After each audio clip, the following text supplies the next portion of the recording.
Assalamualaikum. Bersua sekali lagi dalam video kali ini. Hari ini saya buat video nak tukar penapis angin atau air filter blade 650. Ni yang original blade 650 memang dah hitam. Saya buat video ni pun ada kawan-kawan tanya, kalau blade 650 ni nak kostum pakai penapis angin apa? Sebab kalau yang harga blade 650 ni memang agak keras juga. Ni kita nak pakai penapis angin ni, air filter ni. Okey, ini yang 650 punya.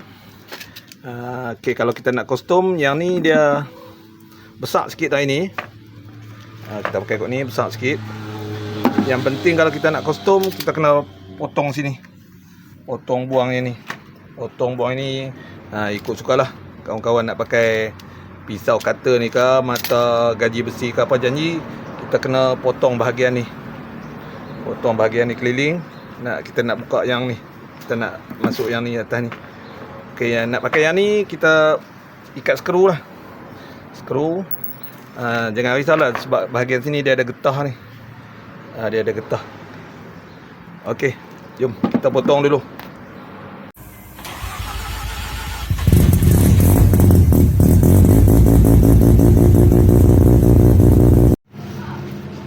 Okey, ni dah potong dah. Siap, dah potong.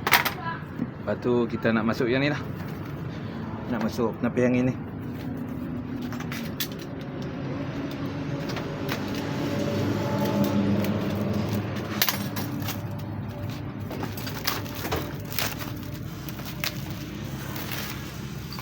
Okey, kita pakai sini. Ni ada getah ni. Kat sini ada getah, keliling dia ada getah. Nanti kita skru bahagian ni lah, ikutlah mana-mana nak skru. Kalau saya nak skru 6 biji, sini 2, sini 1, sini 1, sini 2. Jadi 6 biji skru lah. Okey, kita skru jap. Okey, ni dah siap. Dah pasang skru.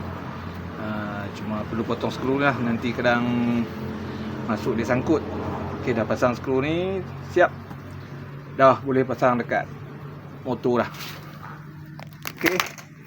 Okey.